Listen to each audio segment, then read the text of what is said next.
You are about to enter a great adventure.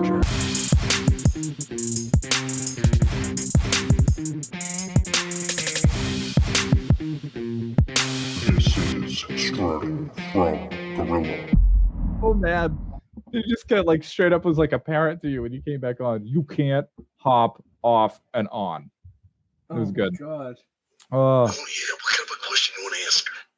What is going on, boys? Welcome back to another episode of Strutting from Gorilla. As a matter of fact, what you guys will never hear is episode 1 of the Midyear 2021 review, because it'll never be aired. You know why? Because we just started it and it died. Squadcast decided that we didn't want to fucking record on that platform, so we just switched it up. But you know why? We're pretty good at what we do. We switched it up mid-fall. Change it on the Here fly. we are.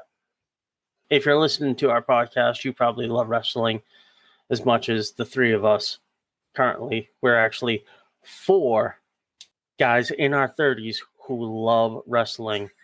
We're missing one today, but we are the Strutting from Gorilla crew.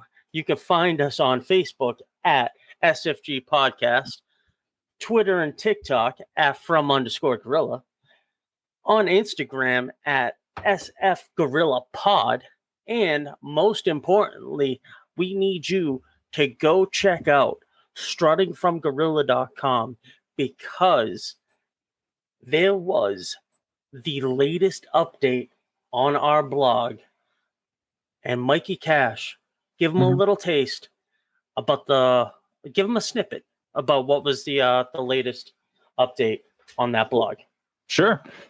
So basically, the most recent article that I wrote about was about how us as fans tend to just fall in love with the wrestlers that we follow. We gain really intense connections with them. And I sort of go through the idea of what they call parasocial relationships. And I sort of explain what that means and talk about how that relates to the world of pro wrestling, what makes us have such intense feelings towards them to the point where we almost feel like we know them now in the age of social media, and how sometimes that can blur the line between, admiration and obsession. So give it a read. I think, think be an interesting one for folks. I don't think anyone's really kind of talked about that with wrestling before. So hopefully it's good. Hopefully you guys can check it out. I'll be the first one to tell you that I've yet to read it, but that's not because I haven't wanted to read it. It's actually because I want to read it this weekend. That's one of the first things I'm going to do this weekend. And I do want to come back on it and actually revisit this as a collective, because I think what you're talking about right now, and with the components of social media, I know we were talking about Cameo not too long ago, and how people really want to be connected, right? We talk about the WWE universe and things like that, and how this is really supposed to be an all-inclusive feeling, right? And it's a marketing tactic. It's a ploy. You're really getting sucked into such a degree where those lines really do get blurred. So, I mean, I know that my love for Yokozuna runs really deep, but it doesn't go so deep as to, stalk a wrestler and go to their house, as we've heard many stories down in Florida before. Granted, Florida has enough interesting stories as is. Let's insert another one here. Enough respect to Florida. We love you, Florida, but you do have some crazies down there. You know it. Carrying on. I gotta say, Bobby, during this little intro here, you kind of have a Christopher Walken thing going on. Like there was a couple of points where I was like, whoa, let me talk to you about pro wrestling kayfabe. It's not dead. Holy shit. Cash bringing the cheddar. The Christopher Walken's legit. But simultaneously, I got an email. It was Bobby Stone's calendar for the weekend. It says he's going to wake up Saturday morning. He's going to pull his pud. That's the first thing he's going to do. He's going to drink some coffee. Then he's going to read your article. I can't. That sounds like a wonderful morning. I like it. It's fantastic. It's a fantastic. In no particular morning. order. But if we're going to talk about schedules, right? Let's talk about schedules that are apparently blocked out for the next 366 days because there's somebody who's currently missing off of this show who is just blocking out the next. Come on, guys, help me out with this joke. This was supposed to be good, and I was looking for I a don't know little. what You're you're doing great. talking about. Keep going. We're gonna let you sync right here on the air. What's he talking about, Mike? Do you know? I have no idea. No, He Vito! says, "Help me out," and Vito! I'm like, "What?" Bobby Vito, just had like a Michael Scott moment where he had like an improvisation, like he started the conversation, he didn't exactly know where it was gonna go. They don't know that Vito's not here. The people who are listening. No, we said we're 3 out of the 4 horsemen. We that's didn't true. say which 3 though. No, it could have been any three. Well, it Vito's could have been not any here, three. which means But the rest truth of us are is, going to you talk a have lot the more. magical voice. You have a magical voice, and let's Yeah. just say, it's great to have you back on the show. We're going to be touching upon a couple of big opponents. We're going to be talking about some WWE releases. We're going to be talking about some touring. We're going to be talking about some NXT. We're going to be talking about some AEW. Mikey, I'm going to give you the keys to the car. Let's drive it off. Great. Not the kingdom, but to the car. I appreciate that. Thanks for giving me that crumb. So I want to give a quick shout out to the newest follower of our podcast, a friend of Strutting from Gorilla, the one and only, the Hall of Famer, Sergeant Slaughter. Thank you for the follow. We're just a couple of maggots who are thankful for such a patriotic fan of the show. And with that, I want to go on to, guys, I know that we always tell people all the time, you can comment on Twitter, you can tell us if we suck and all that. And recently, I actually had a friend of the podcast, a friend of Mikey Cash's from way back in the day. Shout out to South. Mike B. He is a listener and a friend of the podcast. And he actually had some comments for us about our Mount Rushmore episode. He was doing some listening to some of our older ones. And he is pretty upset that all of us collectively in all of our Mount Rushmores had one glaring omission. And it was the kiss stealing, wheeling dealing, jet flying, like son of a gun, Ric Flair. So I feel like we just need to address this, guys. Like, what were we thinking by not having Ric Flair on our Mount Rushmore? Because he's right. Mike, you were right. That's a great point. Bobby, go ahead. Well, I was actually going to lead it and send it to you, Mango, because I thought it was pretty odd out of any one of our Mount Rushmores that he wasn't on yours. Oh, and me. I'm calling you out specifically because I know how much you love that man.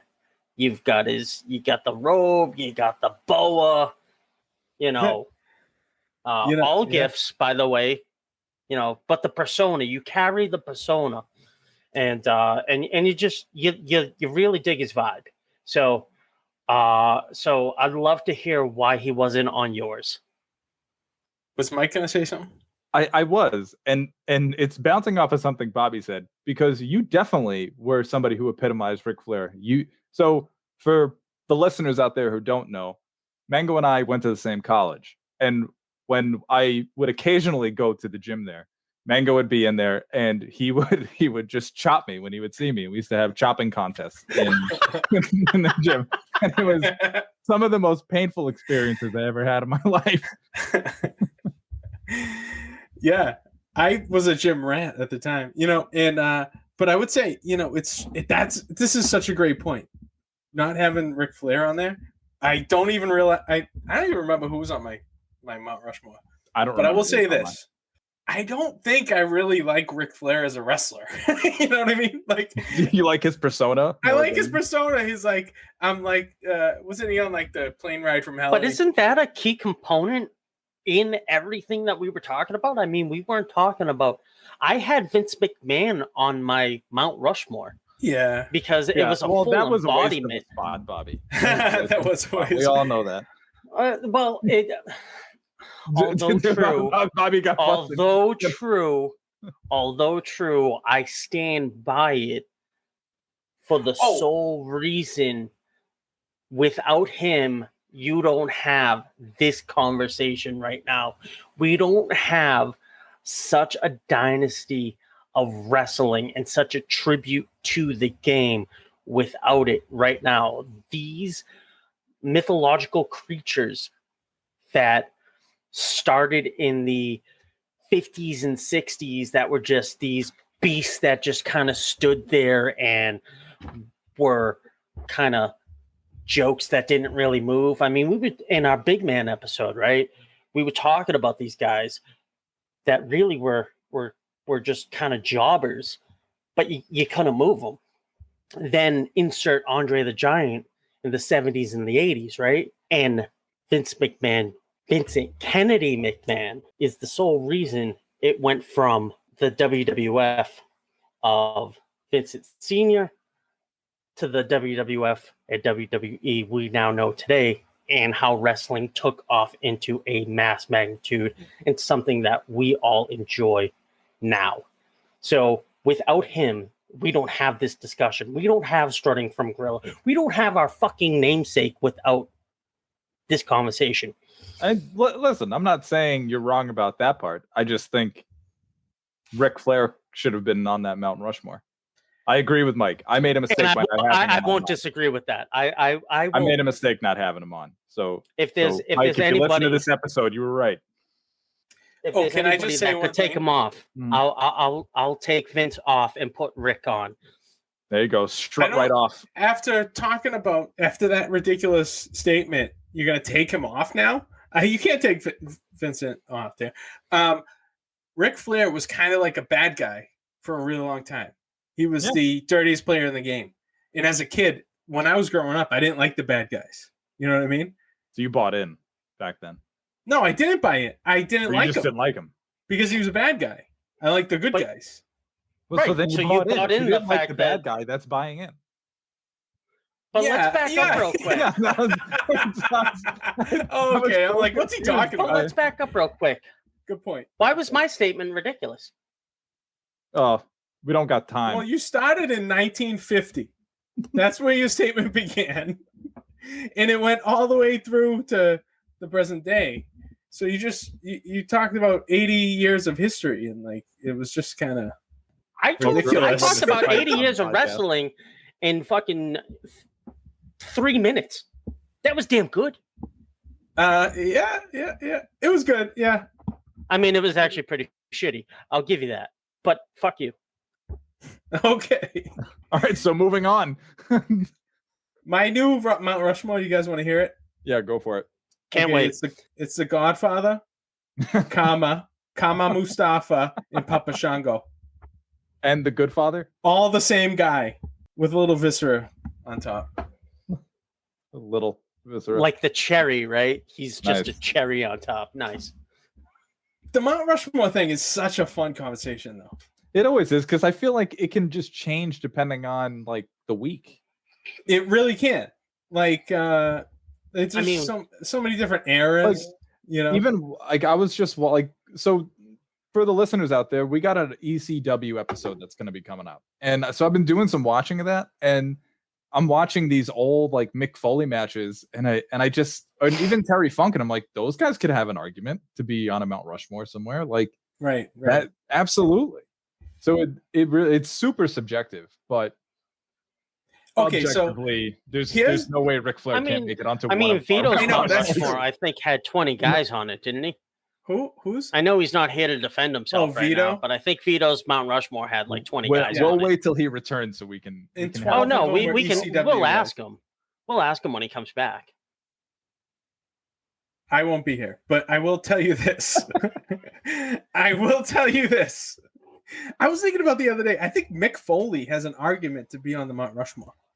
He does. He personifies professional wrestling. And to this day, he's still fucking unbelievable at everything. And he does a great stand-up act. He does.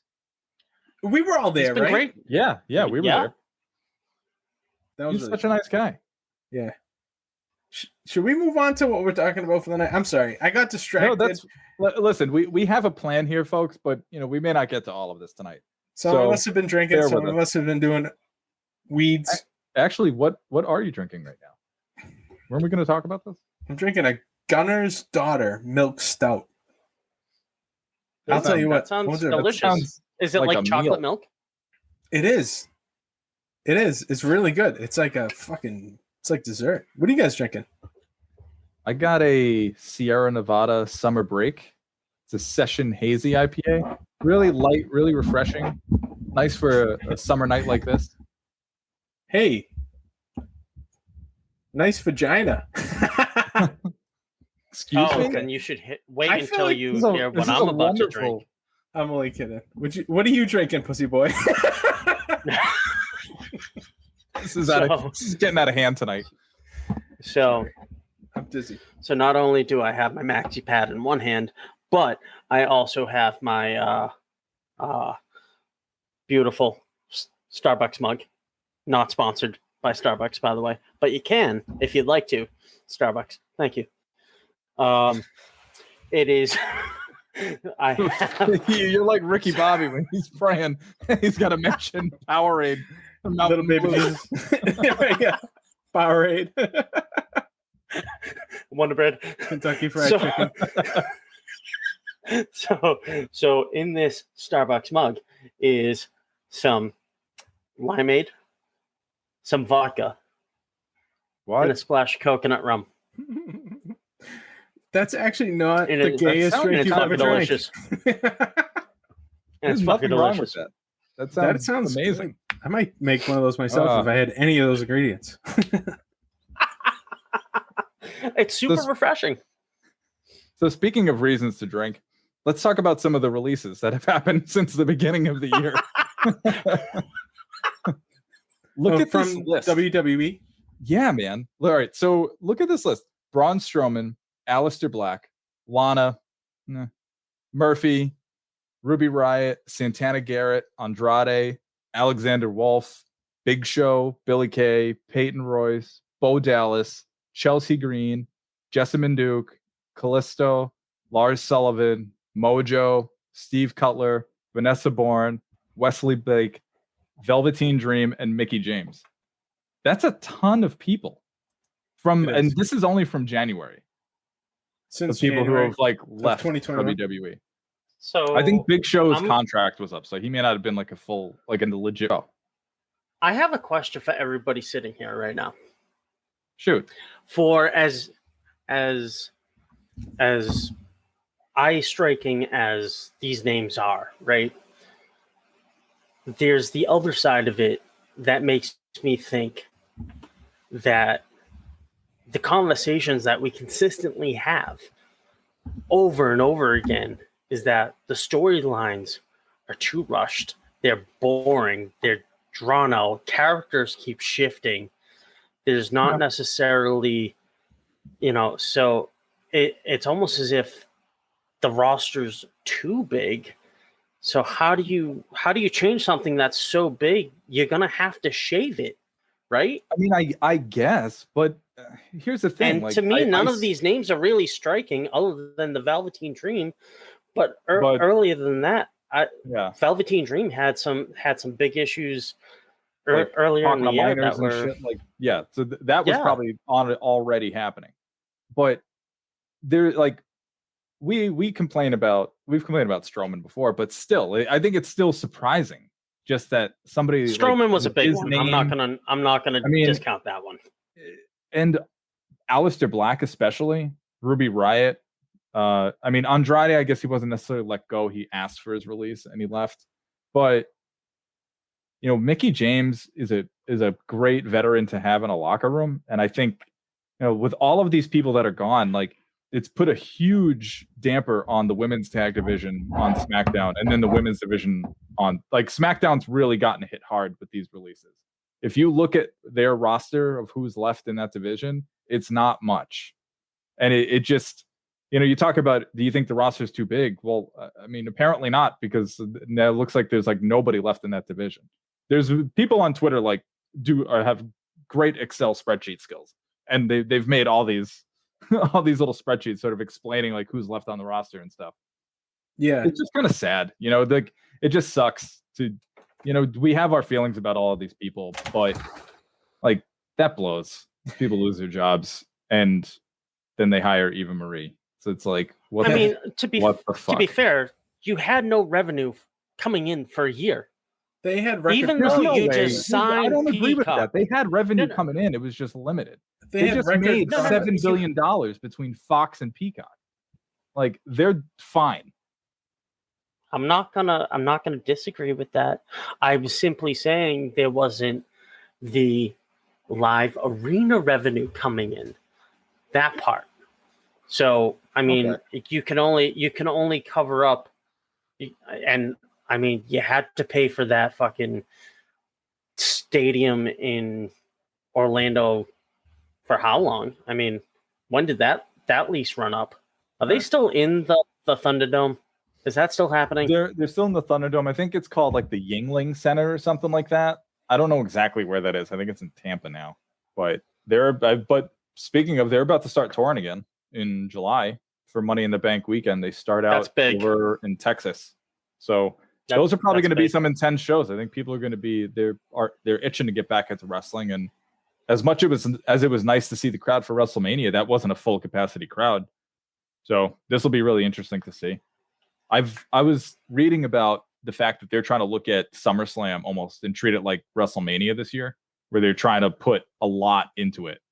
So don't be surprised if we get some big names coming in for that show. It'd be interesting. Like, I think they're trying to get Cena to come back for SummerSlam. Well, I would be pumped to see John Cena back. So John Cena is now in a movie being released, just coming out, Fast and Furious 9. We're all, I mean, free. This is free publicity for him, so fuck them. But congratulations to them for getting said free publicity right now. That said, I hope, and I saw a TikTok video after watching one of our TikTok videos of a gentleman saying, "Hey, it'd be awesome having John Cena coming back as a heel and just fucking not only being a heel, but just coming in and just destroying everybody in his wake and actually doing something kind of like Roman Reigns." Yeah, that'll go over well backstage with all the young talent he's gonna just bury. Like, hey, listen, I know I haven't been here in over a year. but he's not coming back full time. He's not. Oh no, I agree with you, Bobby. I think it would be cool to see him as a heel.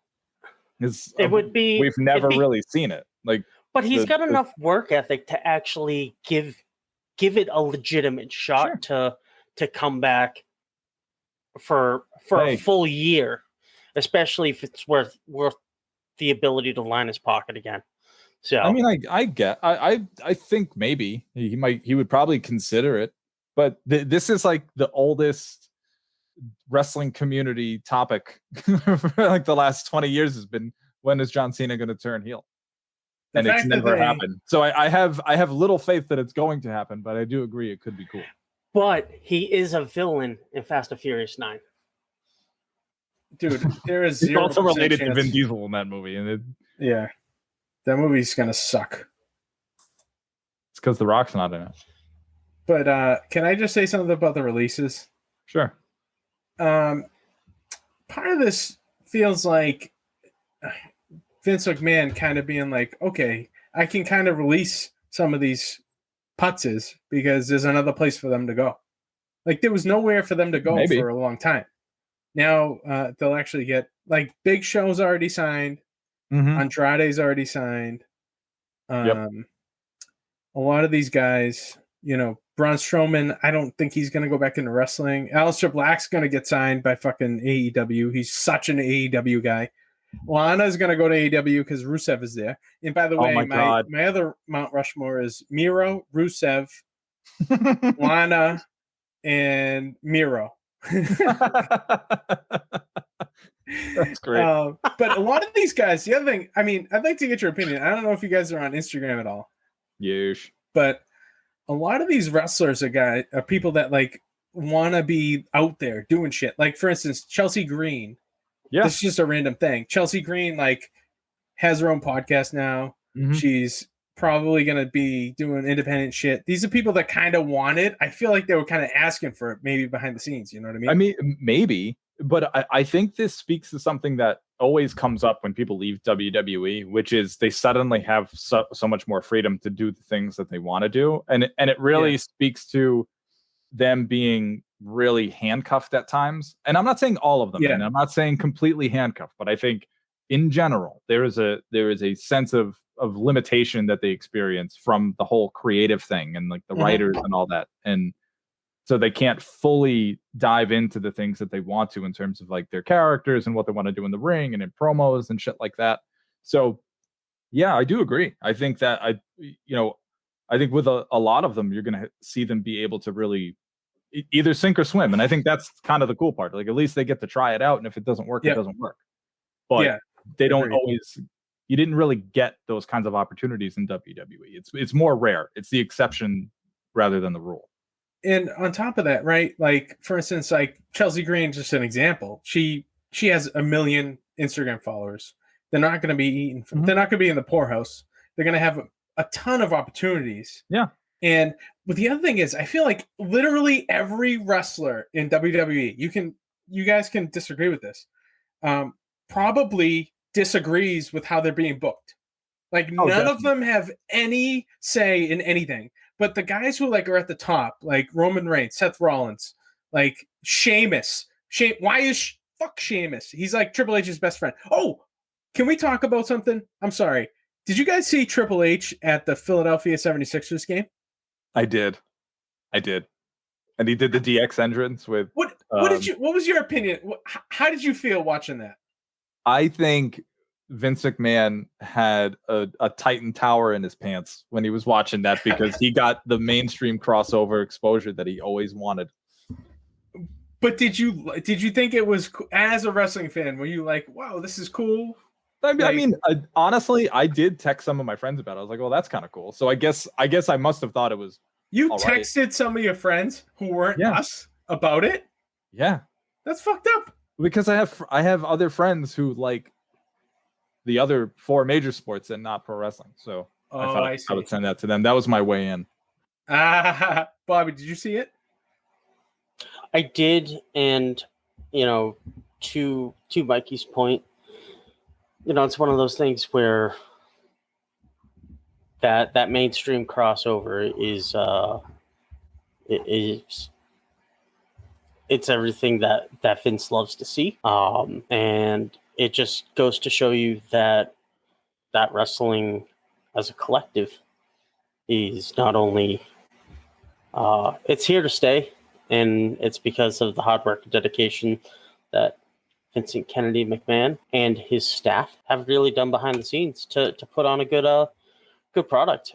Good, bad, or indifferent. I mean, there are plenty of people that could say that the product sucks and this, that, and the other thing, and it's all opinionated, so not all of it's going to be good. It's going to be ebb and flow, and there's going to be sparks in time that are just lightning in a bottle, and you're going to capitalize on that. But if you were to tell me that fucking Bo Dallas made or broke your wrestling experience, I'm going to tell you that you're lying not only to yourself, but to me right now. So I'm perfectly fine with Bo Dallas, going on to his next endeavors. So, so be it. I digress. Well, the Triple H thing I thought was really corny. I mean, of course it was corny. I thought it was one of the corniest thing I've ever seen. He fucking did the DX chop behind Joel Embiid. I just like, and he's chewing gum. He was chewing gum the whole time. I'm like, Triple H, you have no charisma. That bothers you the most. That's just the sucks. thing that everything about him sucks. Chewing. Triple H is but terrible. What if he just wanted to watch a fucking basketball game and the music came on? That's not what happened. I don't think that's how it happened. I asked you if you saw it. Did you see it? Do you know what I'm talking about at all? Yeah, it's didn't he come through as an actual entrance? Yeah, yes. There is zero possibility that was surprise. No, it wasn't a surprise. What I'm saying is he wanted to watch it, and all of a sudden they're like, hey, we have this opportunity for you to walk out. Oh. Go to your seat. He was wearing a DX shirt. Yeah. Right. at the He time. was- Yeah, he go to your was fucking ready seat for and it. watch the show and pump up our crowd. Thank you very much. I just think the representation of WWE as DX is like just the corniest shit. Well, yeah, because think about what DX represented back then, and what they try to say they are now, which means they have no idea what their actual identity is. They don't. No, they do. They know exactly what their fucking identity is. Their identity is something that sells at any given moment. DX will always sell because DX is something that those season ticket holders that were in those seats still embrace to this day, because those DX members, right, were people that we enjoyed when we were kids, but could also be, your parents' age or kids that we're still telling about, because now it's folklore. DX is simply folklore at this point. Yeah, How many times do they? guess. How many times do they still bring it out? And I mean, how many times have you still heard about the fucking Hulk Hogan versus Ric Flair fucking match that may never happen again? Have you guys actually heard about that? That they might actually have one more match? That still talking about doing one more? Who the hell is talking about that? I was listening to some garbage on YouTube maybe as recently as a couple of weeks ago, and I genuinely think it was produced in 2020. That it was something that was in the works. Yeah, I don't think it was actually going to happen. But no likelihood. But its namesake is all I'm trying to drive home. Yeah, it's people. How many times have you driven on a highway, saw a fire, and stopped because it was a fire? I usually see a fire and I keep driving because I want to get away from the fucking fire. You're I don't want to go closer to the fire. You're not wrong, but how many other people? That's called gridlock, right? Like there are 412 people that are still stopping and watching, whether or not it's a shit show or something else. They're gonna watch it. That's why we're sitting here talking about it, because it doesn't exactly. Even though it's a shit show. We are talking about it. It's not above critique though. Oh, of course, it was terrible. I love wrestling and I want it to be good. And so when it's not good, you do have to say something about it. Yeah. Oh, 100%. And Bo Dallas. And they need Bo Dallas is talented. Right. Sorry. Absolutely. I believe in him. Keely is like one thing she ever got into was that all you gotta do is believe thing. Of all the things, of all the but that's the shit that like crosses over, Mm-hmm. Like I haven't really watched Raw, but oh my god. Oh, I haven't in a while. I haven't watched Raw in a while. That shit don't cross over. I watch like SmackDown highlights on YouTube, and then I'll watch NXT and just AEW at this point. I've been catching up on NWA Power ever since they made the announcement. So Mickie James this week showed up on one of the episodes of NWA Power because her husband, Nick Aldis, is the NWA champion. So she got in there, and her and Billy Corgan were talking about how in August they're going to have back-to-back pay-per-views. So August 28th, I believe, is when they have the first pay-per-view, and that's going to be an all-women's pay-per-view in the NWA. And Mickie James is going to be an executive producer on it. So that's going to be really cool. So she's going to be in a position of power, sort of running this show. And I think that's a good move. I think that's a great move for her, because if you listen to some of the interviews she did, she has this podcast or YouTube show called GAW, Grown Ass Women, and it's her and Victoria, and I feel really bad, but I can't remember the other person's name who hosts it. But she was doing an interview like right after she got released, and she was talking about how some of the people backstage, like the higher ups, were sort of walking up to her and saying, "Hey, we had Evolution. It was the lowest bought pay-per-view of all time. We're not going to be doing one ever again. When people aren't going to pay to watch women's wrestling." And so I think this really set a fire under her ass, and rightfully so. Mm-hmm. So I think this is a cool move. And because of that, it kind of got me, it worked for me. I saw that and I was like, oh shit, like I wanted to catch up and start watching some of the NWA stuff, because they got a pretty decent women's division over there. Thunder Rosa, my girl, she's awesome. I can't have one episode where I don't bring her up because she's so good. But let's talk about Thunder Rosa for a moment. Let's talk about the fact that Thunder Rosa is now following Mikey Cash. Yeah, that was really cool. I have no idea why, but it's cool. There are a couple of things happening. We were just talking about NXT not too long ago. We were also talking about AEW. But I wanna bring about the whole not returning to Full Sail in Orlando. It's kind of sad. That's huge, considering where the training facility is and things like that. I almost wonder if that's two-part. Is that because it's going to be if they feel as if they have enough legs now in the AEW in the NXT that will tour and do well? Maybe. Or maybe they're going to stick at that Capitol Wrestling Center that they're at and just reconfigure it so they can get fans in there. But they could get fans at Full Sail too. And no, I mean, it might have just been like a leasing issue or something. I don't know.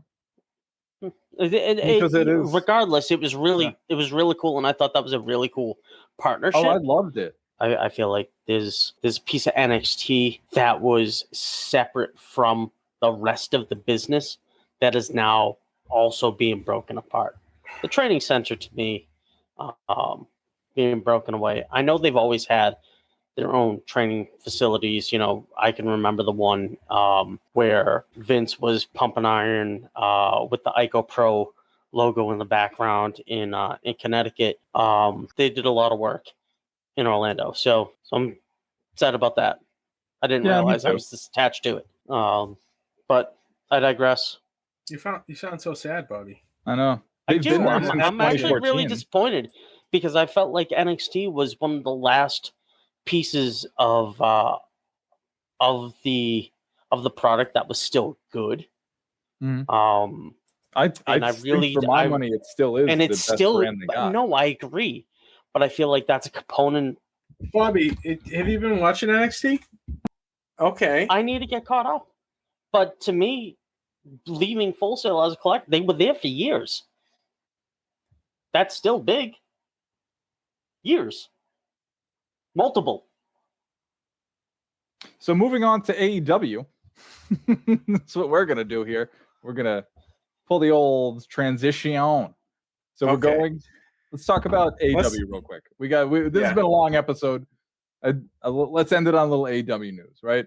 So we get to see Mark Henry at Double or Nothing. Lio Rush debuts and now promptly retires this week after he sustained an injury at the show. So, shit! Best of luck to Lio Rush. That sucks. That sucks. And now we hear that they're going to add. So AEW is adding another show called Rampage. So it's going to be like another hour show on. I think it's going to be either TNT or TBS. I kind of forget. But speaking of rosters that are getting big, AEW's is kind of huge. I mean, they got AEW Dark Elevation, and both of those sometimes are like close to 2 hours a pop on YouTube.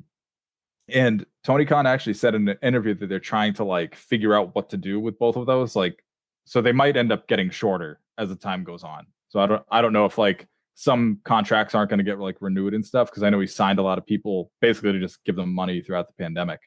So yeah, I don't know what's going to happen there, but I wanted to talk about Cody for a second, because for some reason at this Double or Nothing pay-per-view, I think we were talking about it and texting that like his match was the one match that I really was not looking forward to the most. Like I was just like, I could care less about that match. And he came out in that like regalia and stuff, like his ring gear. And I thought it was so obnoxious. And one of another friend of the podcast, shout out to Constantine, me and him were having a conversation about it. And he actually enlightened me to some things, because I watch a lot of different shows, but one of them that I don't watch is The Boys. And there's a character on there called Homelander, who is supposedly like a Superman / Captain America type of character, but he's actually the villain. And so, spoiler alert, the show's been out for like 3 years. But anyway, so he said that the ring gear that Cody came after is actually like an homage to that. So he thinks that it's actually planting seeds for some sort of like heel turn. And he gave some examples of what's been going on since Cody even had the TNT championship, and he would have little bits and pieces where he would kind of act heelish in his matches. And it just kind of opened my eyes a little bit. So thank you, Constantine. You're welcome. That's it. That's an interesting take. Mm-hmm. Absolutely. I wouldn't have thought of it that way. Who is Cody feuding with right now? Anthony Ogogo. He was like a former Jesus. MMA fighter, I think. Oh, shit. I think he's pretty good, but that was the only match on that Double or Nothing card that I just really didn't care about. Yeah, the rest of it was pretty good. Yeah. I thought overall it was a really good show. Sting did like a really good job in his tag match with Darby Allin. Dude, I'm not even joking. The Sting looked great. I was friggin' shocked. Yeah. Really? Yeah. Jesus. He's like 60. He's in his 60s. Absolutely he is. That's crazy. I think he just walks out like somebody. I think I listened to somebody talk about how they think Sting only got signed, and it's like in his contract that Tony Schiavone has to constantly come out and say it's Sting. It's a contractual obligation. So that's all I got for today. I don't know about you guys, but I'm almost spent from this episode. Yeah, we were bullshitting for a while. So hopefully for the listeners out there, we hope we entertained you tonight, and we didn't lose your listenership. We now return your perception of reality to you. Until next time.